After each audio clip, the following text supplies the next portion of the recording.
Being now a widow, my crosses, which one would have thought should have abated, only increased. That turbulent domestic I have often mentioned, instead of growing milder, now that she depended on me, became more furious than ever. In our house she had amassed a good fortune, and I settled on her, besides an annuity, for the remainder of her life, for the services she had done my husband. She swelled with vanity and haughtiness. Having been used to sit up so much with an invalid, she had taken to drink wine to keep up her spirits. This had now passed into a habit. As she grew aged and weak, a very little of it affected her. I tried to hide this fault, but it grew so that it could not be concealed. I spoke of it to her confessor, in order that he might try softly and artfully to reclaim her from it. But instead of profiting by her director's advice, she was outrageous against me. My mother-in-law, who could hardly bear the fault of intemperance, and had often spoken to me about it, now joined in reproaching me and vindicating her. This strange creature, when any company came, would cry out with all her might that I had dishonored her, thrown her into despair, and would be the cause of her damnation, as I was taking the ready course to my own. Yet God gave me an unbounded patience. I answered only with mildness and charity all her passionate invectives, giving her besides every possible mark of my affection. If any other maid came to wait on me, she would drive her back in a rage, crying out that I hated her on account of the affection with which she had served my husband. When she had not a mind to come, I was obliged to serve myself, and when she did come, it was to chide me and make a noise. When I was very unwell, as was often the case, this girl would appear to be in despair. From hence I thought it was from Thee, O Lord, that all this came upon me. Without Thy permission, she was scarcely capable of such unaccountable conduct. She seemed not sensible of any faults, but always to think herself in the right. All those whom Thou hast made use of to cause me to suffer, thought they were rendering service to Thee in so doing. Before my husband's death, I went to Paris on purpose to see Monsieur Bedrode, who had been of very little service to me as a director. Not knowing my state, and I being incapable of telling him of it, he grew weary of the charge. At length he gave it up, and wrote to me to take another director. I made no doubt but God had revealed to him my wicked state, and this desertion of me seemed a more certain mark of my reprobation. This was during the life of my husband. But now my renewed solicitations, and his sympathy with me on my husband's death, prevailed on him to resume my direction, which to me still proved of very little service. I went again to Paris to see him. While there I visited him 12 or 15 times, without being able to tell him anything of my condition. I told him indeed that I wanted some ecclesiastic to educate my son, to rid him of his bad habits and of the wrong impressions he had conceived against me. He found one for me of whom he had received very good recommendations. I went to make a retreat with Mr. Bertot and Madame Guyon. All the time he spoke to me not a quarter of an hour at most.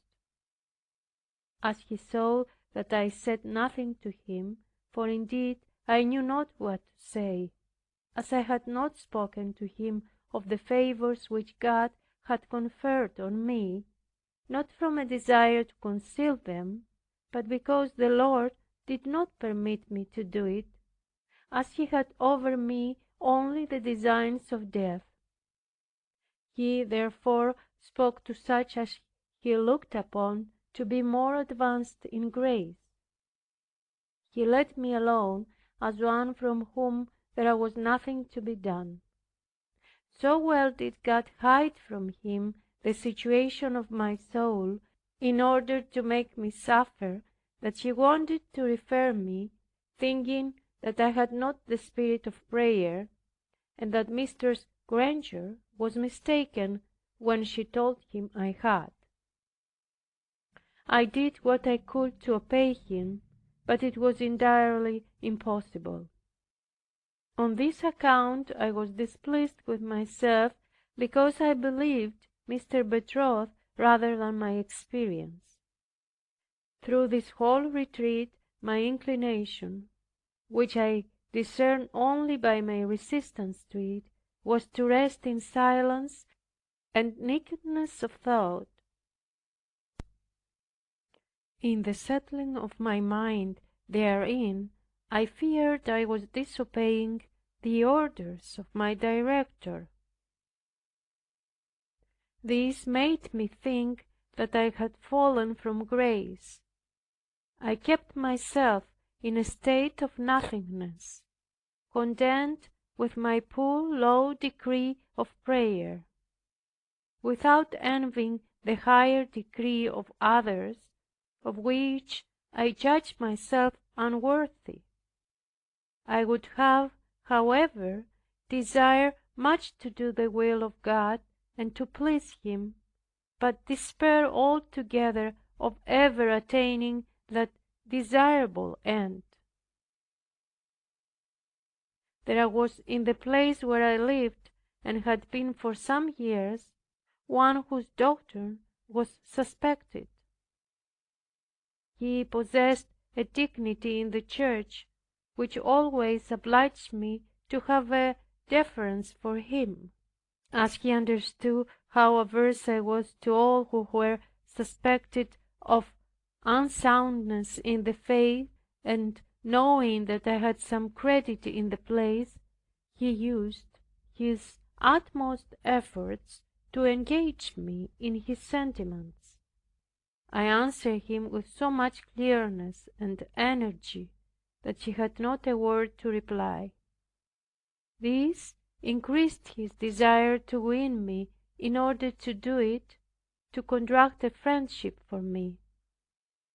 He continued to importune me for 2 years and a half. As he was very polite and of an obliging temper, and had a good share of learning, I did not mistrust him. I even conceived a hope of his conversion, in which I found myself mistaken. I then ceased going near him. He came to inquire why he could see me no more. At that time he was so agreeable to my sick husband in his assiduities about him, that I could not avoid him, though I thought the shortest and best way for me would be break off all acquaintance with him, which I did after the death of my husband. Mr. Bertot would not permit me to do it before, when he now saw that he could not renew it, he and his party raised up strong persecutions against me. These gentlemen had at that time a method among them by which they soon knew who were of their party and who were opposite. They sent to one another circular letters, by means of which, in a very little time, they cried me down on every side, after a very strange manner. Yet this gave me little trouble. I was glad of my new liberty, intending never again to enter into an intimacy with anyone which would give me so much difficulty to break. This inability I was now in of doing those exterior acts of charity I had done before, served this person with a pretext to publish that it was owing to him I had formerly done them, willing to ascribe to himself the merit of what God alone, by His grace, had made me do. He went so far as to preach against me publicly, as one who had been a bright pattern to the town, but was now become a scandal to it. Several times he preached very offensive things. Though I was present at those sermons, and they were enough to weigh me down with confusion, for they offended all that heard them, I could not be troubled.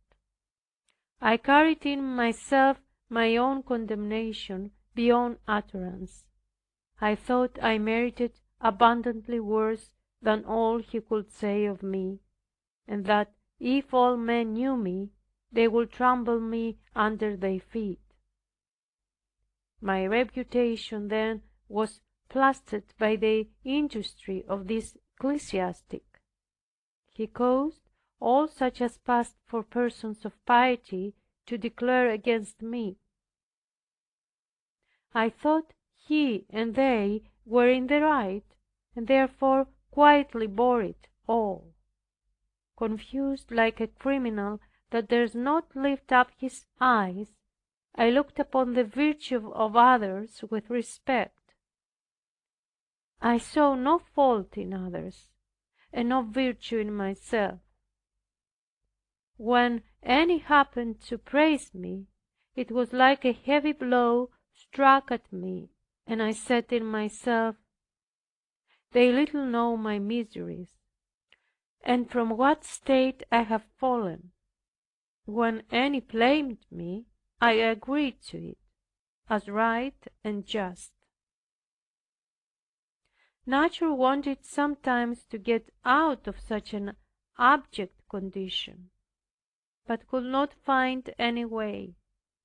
If I tried to make an outward appearance of righteousness by the practice of some good thing, my heart in secret rebuked me as guilty of hypocrisy, in wanting to appear what I was not, and God did not permit that to succeed.